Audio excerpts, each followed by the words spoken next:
चलिए ठीक है, मैं साजिद सुपारीवाला जी को लेकर आना चाहूंगी एक एक करके, बाकी लोगों की टिप्पणी हो जाए फिर मैं आपके पास आऊंगी। अब मैं आ जाती हूं उद्धव ठाकरे के बयान पर। साजिद सुपारीवाला जी वो कह रहे हैं, मैं फडणवीस को बताना चाहता हूं, बटेंगे फटेंगे छोड़ दो, अगर मुंबई पर प्रहार करेंगे तो हम आपको काटेंगे। कौन सा शब्द होता है काटेंगे? हम आपको काटेंगे बताकर क्या जाहिर करना चाहते हैं उद्धव ठाकरे? शुरू किसने किया? किसने किया शुरू, बताइए। हाँ, किसने किया शुरू? बटेंगे तो कटेंगे, ये सब नारा, ये नया जुमलाबाजी क्यों शुरू की है इन लोगों ने? अच्छा खासा हम शांतिपूर्वक करना चाहते हैं, इलेक्शन कमीशन का उल्लंघन कर रहे हैं, हर चीज में डेमोक्रेसी खत्म कर रहे हैं, हर चीज में इनकी दादागिरी चलेगी क्या? हमें भी तो कुछ, हमारा भी तो कोई वक्तव्य है ना, हमारा भी तो कोई वक्तव्य है, हमारा भी तो कोई कार्य है ना शिवसेना का। दादागिरी दिखा रहे हैं आप, इस तरह के दादागिरी हम नहीं दिखा रहे, हम कह रहे कि दादागिरी अगर कोई करेगा तो क्या हम थोड़ी ना के ऐसा बोलेंगे कि आप हमारे महाराष्ट्र को आके लूट के चले जाओ। आज गुजरात में सब बिजनेस भेज दिए, हमको कितनी तकलीफ हो रही है, महाराष्ट्र में जॉब के कितने प्रॉब्लम हो रहे हैं, आप समझ रही है चित्रा जी? कितनी तकलीफ हो रही है। आज पूरा बिजनेस चला गया, कितने घर, कितने चूल्हे जलने से रह गए। आज यूथ पूरा वो हो गया, बस ये नारेबाजी में, जुमलाबाजी में लगा हुआ है सब लोग। कोई कारोबार, कोई कुछ नहीं। महाराष्ट्र में लोग रो रहे, परेशान है। तो जब आपकी सरकार थी आपने क्या क्या कामकाज गिनाए थे वही बता दीजिए, लेकिन इस तरह के जहरीले शब्दों का इस्तेमाल नहीं करेंगे ना। संजय राउत एक जोकर उत्तर प्रदेश से आता है, हमारे भगवा वस्त्रों का अपमान करता है वो योगी। ये कोई भाषा है देश के सबसे बड़े सूबे के मुख्यमंत्री के लिए प्रयोग किए जाने का? ये कोई भाषा है साजिद सुपारीवाला जी? भाषा का उल्लंघन शुरू किसने किया? पप्पू बोलना किसने शुरू किया? राहुल गांधी को। जरा इनको पूछो, ये बैठे हैं प्रवक्ता बीजेपी के, इनको पूछो कि पप्पू बोलना तो आप भी उसी पार्टी के साथ थे और आपके भी नेता वैसे ही कुछ भाषा का इस्तेमाल शुरू किया। यही तो बात है। आदित्य साहब के बारे में क्या क्या बोलना शुरू किया, तब आपको याद नहीं आया चित्रा जी?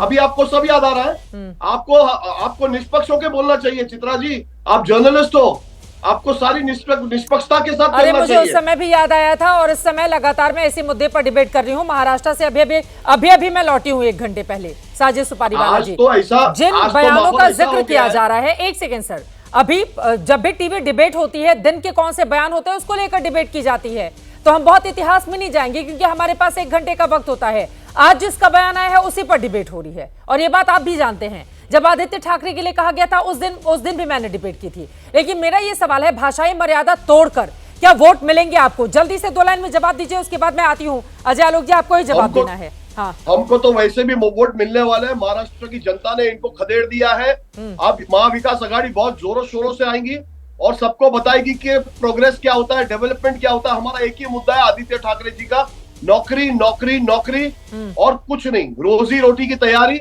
हमें जाति धर्म की और ये जो टिप्पणी की वो भाषा नहीं करनी है, हमें डेवलपमेंट का काम करना, हम करके दिखाएंगे।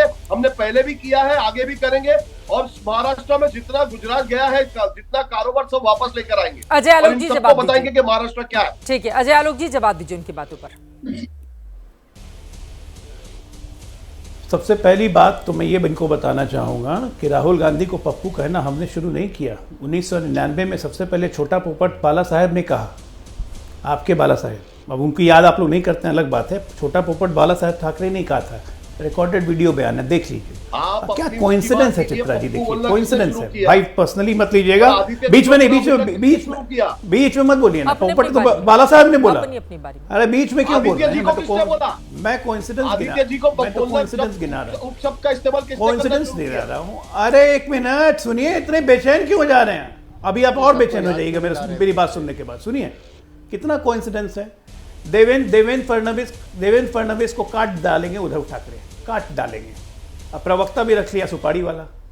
कोइंसिडेंस है, एक से एक कोइंसिडेंस है। क्या करिएगा आप? जैसी ऐसी मंशा होती है ना, वैसे हरकतें होती हैं, तो इस तरह की भाषा तो निकलेगी। अरे मैंने बोला पर्सनल मत लीजिएगा, मैंने पहले कह दिया, मैं कोइंसिडेंस बता रहा हूँ। पर्सनली मैंने उनको नहीं टारगेट कर रहा हूँ। मैं कह रहा हूँ ये मानसिकता हो गई है, ये विक्षुब्ध लोगों की मानसिकता होती है, फ्रस्ट्रेटेड लोगों की मानसिकता होती है कि गाली गलौज करना, काट देंगे, मार देंगे, ये कर देंगे, सांप है कुचल डालो। बीजेपी की हालत कुत्ते जैसी हो गई है, इनके कांग्रेस के अध्यक्ष बोलते हैं। मतलब ये सब क्या है? ये सब मेंटल फ्रस्ट्रेशन है और क्या? ये सब मेंटल फ्रस्ट्रेशन है, ये सब मेंटल फ्रस्ट्रेशन है और कुछ नहीं है। ये मेंटल फ्रस्ट्रेशन बढ़ते चला जाएगा, मेंटल फ्रस्ट्रेशन बढ़ता चला जाएगा। 23 के बाद आपको मानसिक आरोग्यशाला ढूंढने पड़ेगा। हमारा सरकार का ये काम बढ़ा रहे हैं, 2-3 जगह मानसिक आरोग्यशाला खोलने पड़ेंगे भर्ती करने के लिए। एक एक करके बोलेंगे तो मुझे लग रहा है दर्शकों को तेजी से डिप्रेशन बढ़ेगा ना कि सिजोफ्रेनिया होने लगेगा। उसके बाद साजिद जी आप बोलेगा, एक बार उनकी बात खत्म हो जाए। अजय आलोक जी, लेकिन आप लोग भी देखें, अगर मर्यादा का पालन बीजेपी करती तो दूसरों को सिखाती, तब तो बात समझ में आती। लेकिन दोनों ही तरफ से अब दोनों ही पार्टियों के, दोनों ही राष्ट्रीय पार्टियों के अध्यक्ष को चुनाव आयोग की ओर से नोटिस दिया जा रहा है। वो कह रहे हैं हमें तो 1 हफ्ते का वक्त चाहिए, तब तक चुनाव बीत जाएगा, उसके बाद ये लोग जवाब दाखिल करेंगे। तो दोनों ही तरफ से कोई किसी से कमतर दिखना नहीं चाहता ना। देखिए चित्रा जी, भाषाई मर्यादा, आप इतने दिन से टीवी डिबेट कर रही हैं, इतने दिन से आप जर्नलिज्म कर रही हैं, भाषाई मर्यादा भारतीय जनता पार्टी का हर नेता प्रवक्ता हमेशा रखता है। कोई अपनी भाषाई मर्यादा की सीमा नहीं लांघता।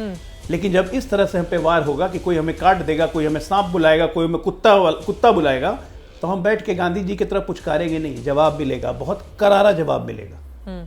साजिद जी आप जवाब दे दीजिए, उसके बाद मैं जा रही हूँ बाकी मेहमानों हमारा के वार पास। सहने को तैयार रहिए। ठीक है साजिद सुपारीवाला जी, देखिए आप ही के नाना पटोले, आपके सहयोगी पार्टी के, कांग्रेस पार्टी के, वो कह रहे हैं अब बीजेपी को कुत्ता बनाने का वक्त आ गया है।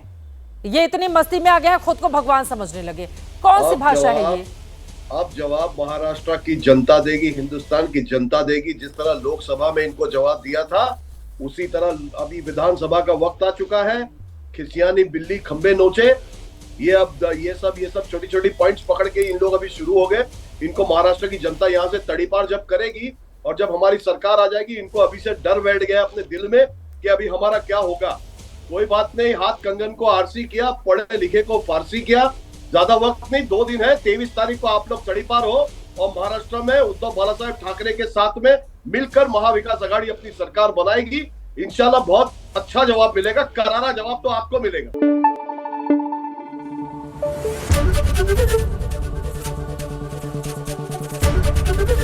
एबीपी न्यूज आपको रखे आगे।